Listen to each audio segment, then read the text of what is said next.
What's going on, everybody, and welcome to the Speed to Dominate podcast. I'm your host, Coach Harper, as always, and I'm coming to you guys, and I'm going to be talking to you guys about why running harder won't make your kids faster initially, and what actually will.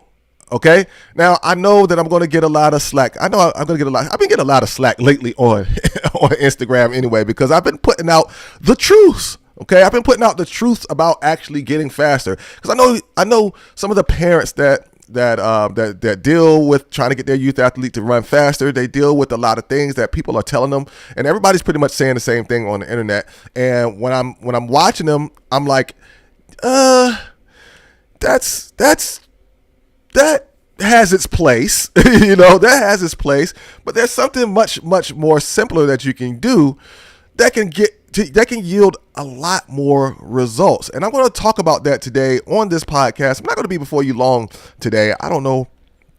But I've got a lot to say, but a short amount of time to say it. But I think I can say a lot and still shorten it down here. So everyone online is saying you got to train fast for your kids to run fast. All right, you got to train fast. If you want if you want to run fast, you got to train fast. Okay, I hear that all the time, right? And so they'll tell you to run hills, they'll tell you to pull sleds, they'll tell you to do plyos, jumping on boxes. And I see these guys with these cones, and they're setting up these cones, and these kids are running this gauntlet of cones. Like, I don't even know what the direction they're supposed to be going. I can't even figure out how they are actually, getting through these things, right? And just for clarity for those people who are, just the gurus of this stuff, right? These people who are just like the gurus of training and have been doing it for 20, 25, 35 years. I've been doing it for about 16 years. I'm not talking about people who are setting up cones because they are performance coaches. Now, performance coaches are different. They have to have cones. They do agility things, and they show you how to be more efficient with your agility. So I'm not talking about those guys. I'm talking about the guys that they claim they're speed coaches, and then they're doing this will help their what they claim is this is for footwork to get their feet faster. And I look at it and I'm like, it has its place. That's going to be the words for today. It has its place, but you see your kids jumping over. See the kids jumping over these hurdles, not the small little foot hurdles. We call them wickets. Not the wickets, the small little hurdles, but we're talking about big hurdles, and they're jumping over the hurdles, and they're jumping on boxes, and they're jumping off boxes, and they're doing all these jump and these jump movements. They're doing all these jump movements, and these jump movements, while they have their place. I'll say that. You're going to hear me say that a lot today. It has its place, but it's not the overall thing that can actually get your youth athlete to start running faster. It is definitely an indicator. Okay, so there's people like guy. I really like the guy Tony Holler, who's a great coach, legendary coach. Built his own system. He talks about jumping and how the jumping ability will be an indicator of how athletic a kid can be, how fast a kid can be, but it's not the thing, right? It's not the thing that says, okay, we're going to jump so you can get faster. It's like, no, the jumping will be an indicator of how fast of how fast a guy can go. So we work on the jumping so that it can enhance, the ability to go faster, but that's not the thing that gets them to go faster, right? But we want to work on that because we know that does help.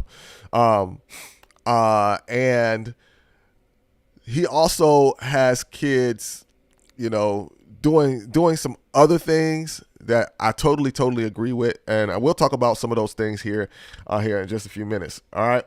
But, here's the truth, guys.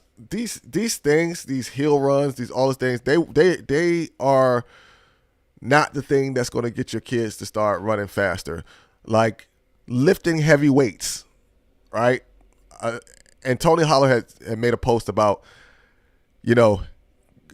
going into the weight room and maxing out and getting all these strength is not an indicator of a kid that's going to go faster, right? That's not the indicator. That's not going to be the thing that's going to, like he said, I haven't experienced this, so I don't say, I'm just going to kind of quote him, not verbatim, but quote him what he kind of was saying. He was saying there hasn't been a time where someone has gone into the weight room and has done a certain exercise, and that has been the thing that has been the difference between them being slower and faster, right? So excuse me if I didn't say it right, but that's what I got out of it. I wish I had the post. I could post it up here so you guys can see it. But that was the basic, basis of what he was saying. And so all these things, you might think they are the thing that's going to get your kid faster, and they have their place. They have their place. I will say that they do have their place. But in the case of trying to get your kids to go faster and in the fastest way possible, no pun intended, is not actually that. So we're going to talk about, why that is and what that is. And then I'm going to give you 3 of the reasons why this mystery thing is going to help them do that better than any of those other things. All right. So let's talk about that. Now, first of all, let's just let the cat out the bag. How about that? Let's just let the cat out the bag here. So what we're talking about here, guys, is efficiency. Okay. Efficiency is going to be the thing that's going to get your kids to start running faster, no pun intended, than any of those other things you're talking about. Hills, weights, plyometrics, cone drills, any of those things. Okay. Here's the reason why. If you go out there and you do all of the hills and all of the sleds and all of the cone drills and all of those different type of things, what's going to happen is you're going to be training your kid to do these things, and they don't know how to move their body correctly, and they're not moving properly. So one, is going to cause injury, or it's going to set them up to get injured. So we don't want that, obviously. And if you're a coach or a parent listening to this, you already know, look, we don't want our kids injured, because if they're injured, then they don't do anything for us, right? Or they can't do anything for themselves either, as it relates to them being on the field or the court or wherever surface they're playing on, right? So, or the track. So we don't want them hurt, right? And you got to realize that these things that are put out there, these gadgets and these gadgets, are designed for people who already know how to run properly, okay? So when I talk about efficiency, I mean the kids actually running properly, okay? So these gadgets and gadgets, they're designed for people who already know how to run properly. They're not designed for you to go out there with incorrect body movements, incorrect running posture, incorrect running form, and then use them, because now you're putting emphasis in the wrong areas. And so now you are stressing joints, you are putting energy in places that you don't want to put them in, and then now we got injuries and stuff like that. So that's the reason why those things are not going to work. Those things are not working, okay?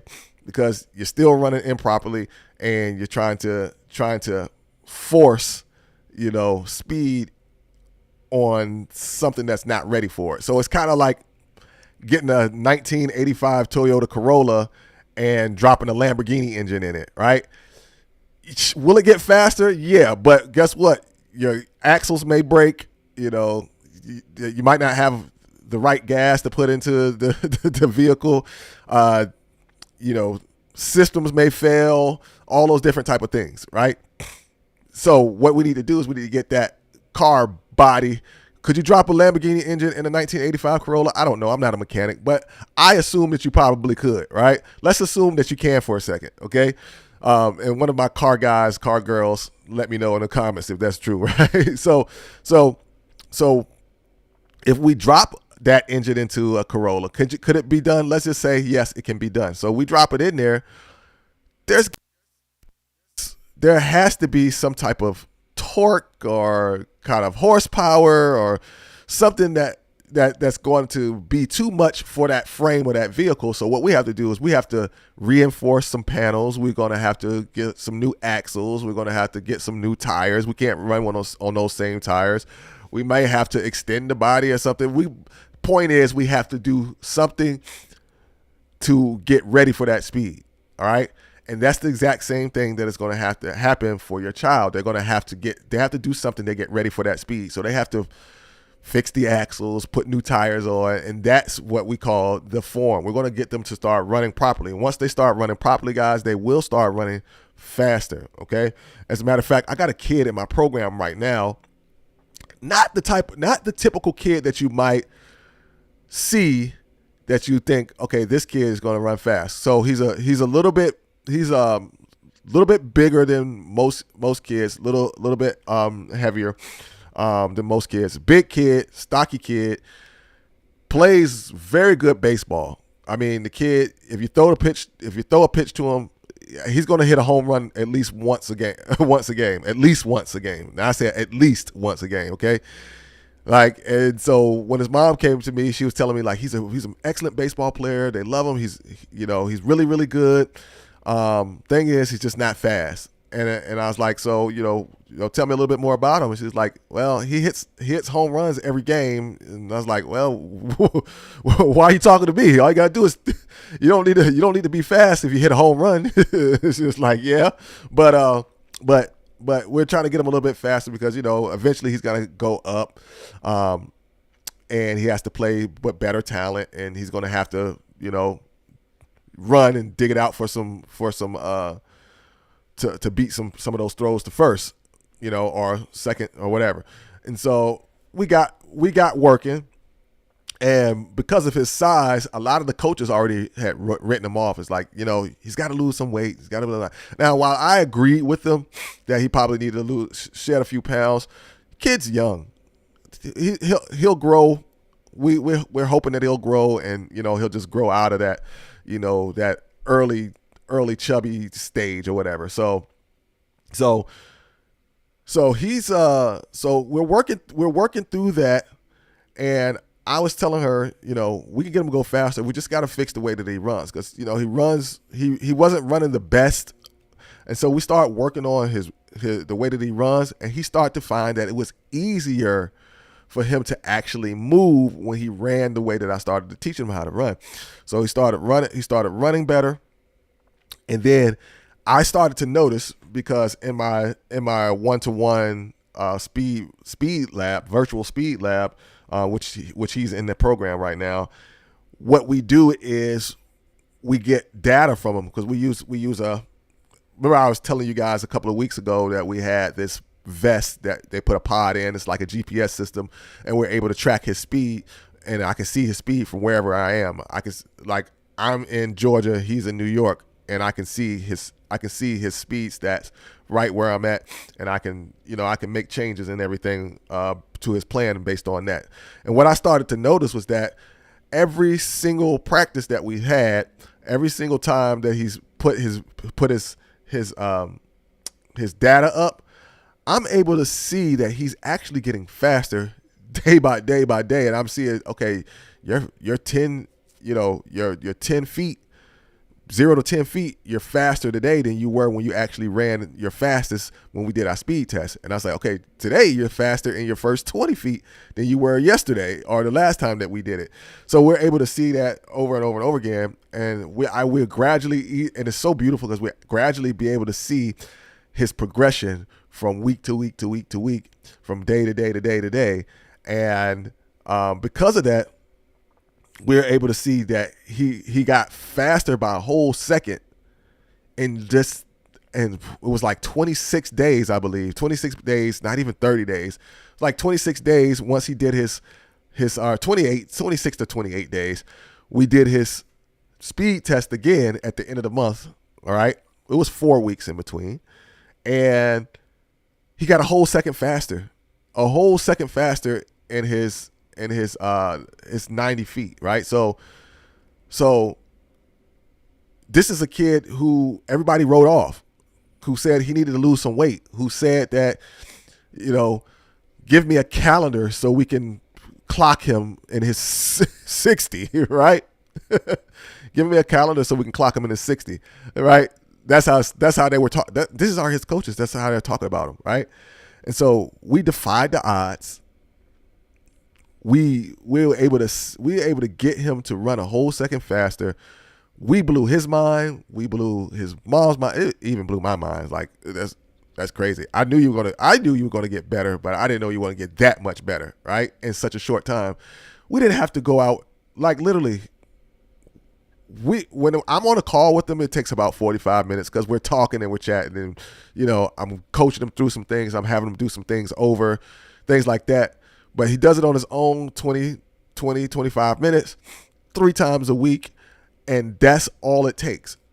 All it took was 20 minutes, 45 minutes with me, 20 minutes on his own, 3 times a week, and he was able to do that in just 28 days.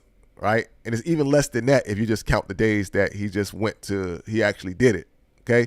So a whole second faster. So guys, I'm telling you, you don't have to go out and do all of these different things. So if somebody's telling you that, I'm not going to say that they're wrong, because that does help, but it's not incorrect. It's incomplete is what I should say. All right. So I made a list. Okay. I made a list of the 3 reasons why form beats force. Okay. So what's happening is there's force being put in the ground. What people are trying to do is trying to increase force production. Let's talk about that for just a second before I jump into these 3 things. Right. So what people are trying to do is they're trying to get force production. Force production, the more force you put into the ground, the more force the ground will give back to you. We know that because I talk about ground reaction force all the time. Ground reaction force simply means whatever force you give the ground's going to give you that same force back in the opposite direction. So what people are trying to do is they're trying to help you get more force production so that you get faster. And that's a great theory, right? Because of ground reaction force, we can't discount that. So like I said, it is not wrong. It's just incomplete, because that does work, but we can't be putting force. Again, let's go back to that Toyota Corolla, right, that we're trying to drop that Lamborghini engine in. We can't do it if we don't have the correct axles, the correct systems, the correct body frame, all of those different type of things. Okay, we might have to expand the engine bay a little bit more anyway, right? So we can't do that unless we teach them how to run properly. Once we teach them how to run properly, then we can do all of the sprints. We can do all of the hill runs. We can do all of the cone drill. We can do all the things we want, right?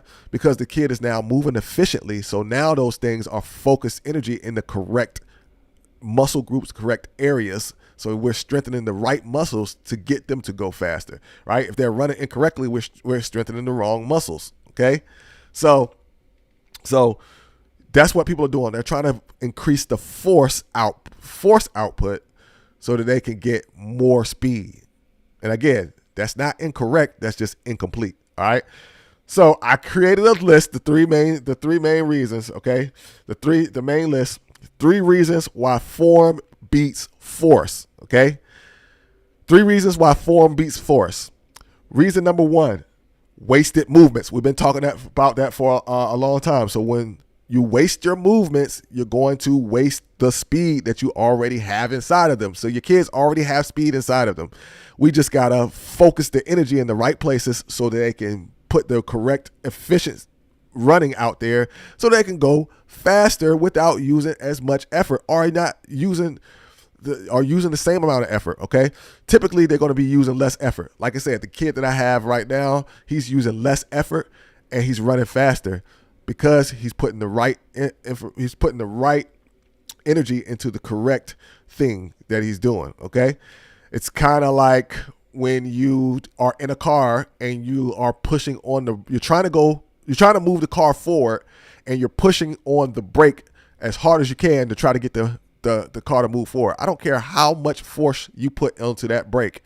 You're not going to get that car to move unless you just break the brakes and they just release and then the car starts rolling, right? It's probably not possible. But you can put as much force on as you want onto that brake, that car is not going to move. But as soon as you take your foot off that brake and you tap lightly on the gas pedal, guess what? That car is going to start to move now. Now you're going to get more, you're going to go faster using less effort. It's the exact same thing here. So wasted movements, putting energy in the wrong places, is going to keep them from running faster. And so what we need to do is we need to get efficient. Okay, we need to get efficient. All right. So number 2, efficiency beats effort. Okay, efficiency beats effort. Training harder without fixing mechanics is like pouring water into a leaky bucket. Okay, guess what? The water's going to come out. All right, the water's going to come out. Again, we've been talking about this. So we don't want to fill our bucket with water if it got holes in it. Right? We got to patch up those holes so all the energy that we have stays with us. Okay. All right. So the more effort they put out there, it's just and without running properly, man, you're just going to be leaking power all over the place. We got to patch that up so we can run faster. All right. And then number 3, the right sequence unlocks real speed. Okay. So first, this is where when people say we need force production. The more force we get, the faster they're going to go. It's not incorrect. It's just incomplete. So the first thing we need to do is we need to get mechanics done. As soon as we get those mechanics done and we get them, we stop leaking power. Now we got focused energy. Now we're running faster with less effort. Now what we're going to do is we're going to increase the effort by learning how to put power behind it. So we get the power. Power starts to push them, propel them forward. And now they're running faster on efficiency and effort. Okay. And my coach that I have and had in high school, he's now the head coach of the girls at Virginia Military Institute, the track team. His name's Coach Eddie Williams. He used to say, we used to do this with our team when I was coaching with them at Bethel High School in Hampton, Virginia. Yes, Bethel High School, BHS, go Bruins. Same school Allen Iverson went to. We used to do this with them, and they would go to meets and they would be faster than all the other people who have been out there working on speed. And everybody would be asking him, how does he do it? And he'll come to me and he'll say, you know what the scary part is? They done ran, this time. He said, you know what the scary part is? We ain't even started the speed work yet. And so I say that a lot now. The best learn from the best, right? So the first thing we need to do is work on the mechanics so we can stop the power leak so they can start going faster. And once you see how fast they go, you're going to be like, oh man, that is crazy. That is crazy. And then I'm going to text you and I'm going to say, you know what the scary part is? We ain't even start the speed work yet. So once we start the speed work, all right, then we're going to add the speed work. Once we finish the mechanics, then we're going to add the speed work. Once we add the speed work, we're going to start with force first. Of course, we want to put that force, so then we can start getting there. So now we start going with force. All right. And then you can't mix. Here's the thing. You can't go out there and you can't just mix force with acceleration. I'm going to talk about that next. You can't just mix force things with acceleration things, and you can't mix power things with accelerate and all these different type of things. So if you're going out there and you're pulling people and then you're doing plyometrics and then you're doing these different type of things and you think, oh, all these things are good. Yeah, they are good, but they're done in the wrong order. So the first thing we need to do is we need to fix the mechanics. The second thing we need to do is we need to go work on the force application, like we just talked about, how much force we're going to put into the ground. So we do that with simple drills and sleds and uphill runs and things like that. Then the third thing is we're going to work on overspeed, which is we call overtraining, or we could call it just simply pulling. I just call it pulling. We're going to pull the athlete because what we got to do is we got to train speed. Now it's time to start training fast so you can go faster. Okay. So, but that can't be done until we build that foundation. Okay. So all in all, when you fix your mechanics, your kids are instantly going to get faster without adding hours of training. You don't have to put any expensive equipment to them. They're not going to have to go out and lift heavy weights or pull a sled or do any cone drills or do any of that stuff, or plyometrics, jumping on this box, off the box, jumping to the side, on that box, off that box, backflip, do a split, jump up, turn around, touch your toes, do another backflip, right? You don't have to do all of those things, okay? And then when you layer in power, overspeed, and that is going to make it even better, okay? So if you're tired of wasted effort, right? If you're tired of wasted effort and you want your kids to start running properly so they can get that speed, So then you could go back to doing all those other things. Then I want you to go under this video and tap on this link for my Speed Form Fixer system, okay? So my Speed Form Fixer system is the system that you're going to need that's going to help them fix their form, right? So this is the same system that I've been using with that baseball kid that I was talking about earlier, who small, shorter kid, stockier, heavier kid. Nobody thought he would ever be able to run faster. They were even saying they need a calendar to clock his 90-foot run, right? So they were making fun of him. And this is the same stuff that I did with him. 11 simple drills, okay? 11 simple drills that you can use that's going to help them learn how to run properly so they can run faster. I'm telling you guys, this is the most powerful system that I've put together. This is the most powerful system that I've put together. All right. I put together the Speed to Dominate system.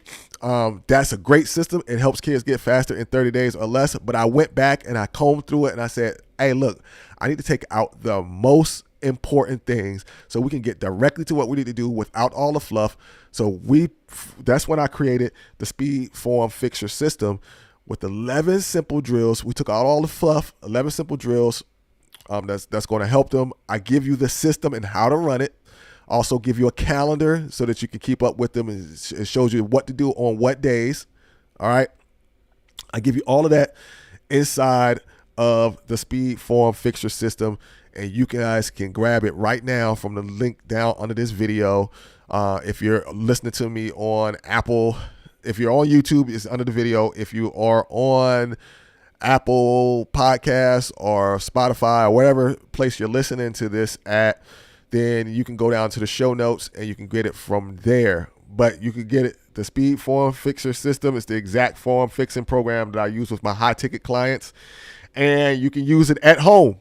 All right. You don't have to go to a big field or anything like that. That's the other beauty part about it. You don't have to go to a big field. You don't have to do all of those different type of things. You can use it right here at home. So if you're tired of wasted effort, go ahead and click the link down in the description and that'll be there for you. Okay. All right, so that's all I have for you guys today. I told you I wasn't going to be here in front of you long, which I probably still was here in front of you for a long time. But anyway, if you need the help, man, down in the description, get the Form Fixer system for your athlete today. Remember, everything that you do today affects your future. So remember, tomorrow, I'm Coach Harper. I will talk to you next time.